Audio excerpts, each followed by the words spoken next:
تو آپ کا سب سے پہلا جو سوال ہے کہ کون سی وجوہات ہیں واٹر پولوشن کی، جس کو ہم پانی کی آلودگی کہتے ہیں عام زبان میں. بہت ساری وجوہات ہیں، جن میں سے گن کے میں آپ کو 3 باتیں بتاؤں گی، اور وہ 3 جنیرک باتیں ہیں، یعنی کہ جنرلی ہم اس کے حوالے سے بات کر سکتے ہیں. اس کے علاوہ چھوٹی چھوٹی بہت چیزیں ہوتی ہیں. ٹھیک ہے. پاکستان میں سب سے پہلا ایشو جس کی وجہ سے پانی کی آلودگی ہو رہی ہے وہ آ جاتا ہے ہمارا انڈسٹریل ویسٹ. بالکل ٹھیک ہے. وہ سارا خراب مادہ جو ہمارے کارخانوں سے نکل رہا ہے اس ٹائم. ٹھیک ہے. اور سب سے پہلا میجر سورس یہ ہے، آپ سمجھیں کہ اگر پاکستان میں پانی کی آلودگی کا مسئلہ ہے تو اس میں 80% جو ہاتھ ہے نا وہ ہماری انڈسٹریل ویسٹ کا ہے. وہ پانی جو ہمارا انڈسٹریل اس سے آ رہا ہے، خاص طور پہ ہماری میٹلرجی کی انڈسٹری یا ہماری ٹیکسٹائل انڈسٹری. ٹھیک ہے. اب پاکستان کا سب سے بڑا پرابلم یہ ہے کہ ہم ہیں، ہمارا شمار ہوتا ہے ڈیولپنگ کنٹریز کے اندر. ٹھیک ہے. ہم لوگ اکنامکلی، ہم لوگ ایون سوشلی اتنے زیادہ ڈیولپ نہیں ہیں ابھی کہ ہم بہت ساری چیزوں کے اوپر کام کر سکیں. یہاں آپ کو پتہ ہے پاورٹی ریٹ پاکستان میں بہت ہائی ہے. ہمارے بیسک مسئلے ابھی تک نہیں سلجھ پا رہے ہیں. نئے مسئلے جو ہیں وہ سامنے آ جاتے ہیں. ان کو کر سکیں. تو پرابلم یہ ہے کہ جہاں ہمارے پوری دنیا انڈسٹریز کو ڈیولپ کر چکی ہے، ہم انڈسٹریل ریولوشن کو بہت اہمیت دیتے ہیں کہ 1790 سے لے کے اب تک انڈسٹریز کی وجہ سے انسان نے کتنی ترقی کی ہے. وہ قابل دید ہے، مطلب دیکھنے کے قابل ہے. ہمیں پتہ ہے ہم ڈیجیٹل ایرا میں شامل ہو چکے ہیں، ہماری ٹیکنالوجیکل ایڈوانسمنٹ بہت زیادہ ہو چکی ہے، لیکن پاکستان اس سب حساب سے بہت پیچھے ہے. ہم ٹیکنالوجی کی بات کریں تو ہماری انڈسٹریز ابھی اتنی ایفیشینٹ ہی نہیں ہوئی کہ ہم ٹیکنالوجی کو اس طرح سے اپنے کارخانوں میں شامل کریں کہ وہ ان بیسک مسئلوں کو حل کر سکیں. تو پوری دنیا میں جو بات ہم 80 کی دہائی میں سن رہے تھے، 1980 کی یا 1990 کی دہائی میں سن رہے تھے کہ لوگوں کو یہ ریئلائز ہونا شروع ہوا تھا کہ انڈسٹریل ریولوشن کے ساتھ ساتھ جو باقی مسائل ہو رہے ہیں، آلودگی کے مسائل ہو رہے ہیں، ہمیں ان کو کور اپ کرنا ہے. پاکستان میں وہ ریئلائزیشن اب آ کے آہستہ آہستہ ہونا شروع ہوئی ہے. ہمیں پتہ چلا ہے کہ اس پہ ہمیں بات کرنی ہے، ہمیں اس پہ بات کرنی ہے. بالکل ایسا ہی ہے. تو انڈسٹریل ویسٹ ہم لوگوں کا پروڈیوسنگ دی فرسٹ پلیس اس لیے ہو رہا ہے کہ ہم ٹیکنالوجیکلی بہت پیچھے ہیں. اب تک ہماری مشینیں، اب تک ہمارے سسٹم، ہمارے آپریشنز کارخانوں میں اس حد تک ڈیولپ ہی نہیں ہوئے کہ ہم ویسٹ مینجمنٹ کو یا ویسٹ ریڈکشن کی طرف جا سکیں. تو ہوتا یہ کہ ہر وہ زہریلا مادہ جس کو ہم سائنسی زبان میں کہتے ہیں ہیوی میٹلز، میں آپ کو ان کے نام بتا دیتی ہوں کچھ. Lead, chromium, zinc, even arsenic. Arsenic اس ٹائم 80% ہیوی میٹلز کا 80% کنٹریبیوٹ کر رہا ہے جو آپ کے پانی میں پایا جاتا ہے. یہ پانی وہ پانی ہے جو ہمارا کہیں ٹریٹ ہو کے نہیں آ رہا، وہ پانی ڈائریکٹ ہمارا جا رہا ہے، جو ہمارا ڈرنکنگ واٹر ہے اس کے اندر جا رہا ہے. ٹھیک ہے. تو سب سے میجر سورس سب سے پہلے تو انڈسٹریل ویسٹ ہے ہم لوگوں کے پاس. ٹھیک ہے. اور وہ کنزیوم کر کے اس کے کیا پرابلمس ہو سکتے ہیں اس کی ڈسکشن چلیں ہم بعد میں کرتے ہیں. لیکن دوسرا سورس میں آپ کو بتاتی ہوں. 80% ہمیں پتہ چل گیا کہ انڈسٹریل ویسٹ آ رہا ہے. دوسرا بڑا سورس ہمارے پاس ہے ایگریکلچر، ہماری زراعت.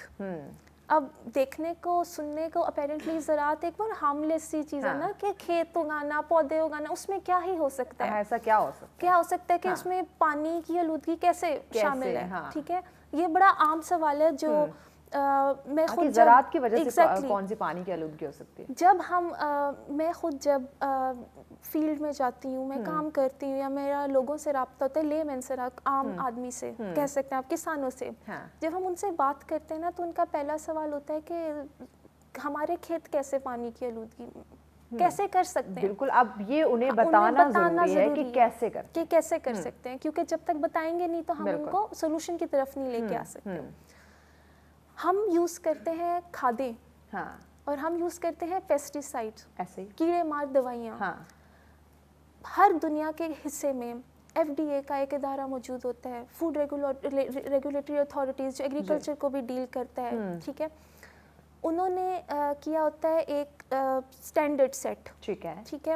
وہ کہتے ہیں آپ نے کھاد ڈالنی ہے. اب اول تو ہم کھادوں میں بھی اتنا پیچھے ہیں، میں وش کہ ہم جہاں پوری دنیا اب آرگینک اس کی طرف جا رہی ہے، ہم ابھی تک کیمیکلز استعمال کر رہے ہیں. ٹھیک ہے. اور وہ بھی ہم اندھا دھند کرتے ہیں. ہمارے کسانوں میں یہ اویئرنیس نہیں ہے اب تک کہ اگر ہم کھادیں استعمال کریں، اول تو وہ کھادیں آپ کے فرٹیلائزرز کیمیکل بیسڈ ہیں، ان کے اندر آپ کا پوٹیشیم اور نائٹروجن مین وہ ہوتا ہے یوریا کی فارم میں پریزنٹ ہوتا ہے، جو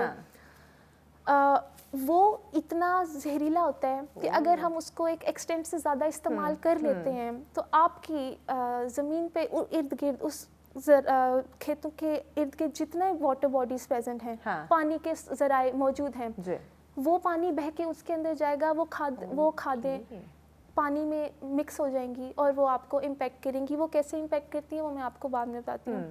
ایک یہ چیز. ٹھیک ہے. دوسرا کیڑے مار ادویات کا استعمال. بالکل ہر جگہ پہ یہ رول ہوتا ہے کہ اگر آپ نے دن میں ایک دفعہ صبح کے ٹائم کھادوں کے اوپر کیڑے مار کر دیا ہے تو آپ فوراً نہیں کرتے، وہ آپ روٹیشن کے ساتھ کرتے ہیں، آپ وقفہ دیتے ہیں اور آپ ایک بہت مخصوص کوانٹٹی کے ساتھ کرتے ہیں. ایسے ہی اب میں اس کو کنسیڈر کرتی ہوں کہ آپ کہہ لیں کہ ویسے ہی پاکستان ایک انسیکیور اسٹیٹ ہے، ہمارے پاس ویسے ہی مسائل بہت زیادہ ہیں، ڈر بہت پایا جاتا ہے. تو جب ہماری ایک سب سے اب آپ کو یہ بتایا کہ تصدیق کے ہم چیزوں کو اپنے اوپر حاوی کرتے ہیں. اب پاکستان کی اکانومی کا 80% جو ہے وہ ہمارے ایگریکلچر سے آ رہا ہے، تو ہمارے اندر یہ ڈر پایا جاتا ہے کہ کہیں ہم لوگوں کی فصل خراب نہ ہو جائے. اس ڈر کے چکر میں جب ہم ادویات کا استعمال بہت زیادہ کرتے ہیں نا تو ہم یہ بھول جاتے ہیں کہ اس کا ایک سائیڈ افیکٹ بھی ہو رہا ہے. اور یہ اگر ہم وقت سے پہلے اپنے کسان کو آگاہ کر دیں، اویئر کر دیں، انہیں بتا دیں تو یقیناً ڈر بھی نکل جائے گا اور یہ جو کیمیکلز کا استعمال ہو رہا ہے وہ بھی اب اس میں بھی پوری دنیا میں اگین پیسٹی سائڈس یا انسیکٹیسائڈس جس کو ہم انگلش میں بولتے ہیں یا کیڑے مار ادویات، ان کا بھی ایک آلٹرنیٹیو آ چکا ہے. ٹھیک ہے.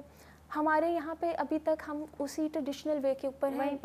ٹھیک ہے. کیونکہ اویئر نہیں کیا جا رہا، بتایا نہیں جا رہا. بتائیں گے تو وہ اس کو چینج کریں گے. اور یہ کسانوں کے ہاتھ میں نہیں ہے، یہ ہماری اتھارٹیز کے اس میں ہے کہ ہم ان کے اول تو اویئر کریں اور ہم ان کو وہ آلٹرنیٹیو دیں. کیونکہ اگر آپ کسی دیہاتی علاقے میں جائیں گے یا آپ کسی کسان کو یہ کہیں گے جا کے کہ ان ادویات کی وجہ سے پانی کی آلودگی ہو رہی ہے، استعمال مت کرو، وہ آپ سے پہلا سوال یہ پوچھے گا کہ ہماری فصل خراب ہوگی، ہمارا گھر کیسے چلے گا، سیکیورٹی کیسے دیں گے کہ اس کو اس کا آلٹرنیٹیو استعمال کرنا ہے. ٹھیک ہے. تو دوسری میجر چیز یہ ہے، اب ہوتا یہ ہے کہ یہ جو میں نے آپ کو بتایا جو یوریا سب سے مین ہے جو ہمارے کھادوں میں استعمال ہوتا ہے، اس کے اندر پایا جاتا ہے پوٹیشیم اور نائٹروجن.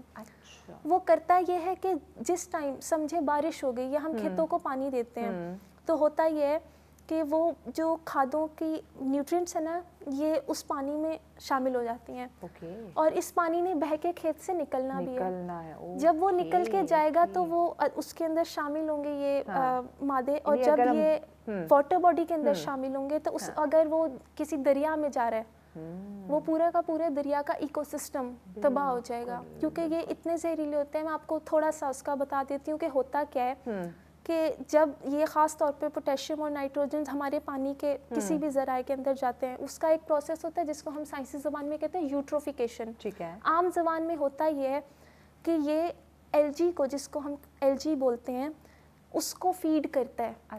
تو جس ٹائم یہ مقدار پانی میں زیادہ ہو جائے گی، چاہے وہ آپ کی کوئی جھیل ہو، ندی ہو، تالاب ہو، کوئی بھی پانی ہو، جب یہ دو چیزیں اس کے اندر زیادہ ہو جائیں گی آپ کی الجی جو ہے وہ حد سے زیادہ بڑھنا شروع کر دے گی اور وہ پانی پہ آ جائیں گی. بات کرتے بریک لینی ہے. بریک کے بعد جو تیسری وجہ ہے وہ بھی ہم آپ سے جانتے ہیں. دو تو انہوں نے بتا دی، ایک ہمارے انڈسٹریل ایریا، دوسری ہماری زراعت.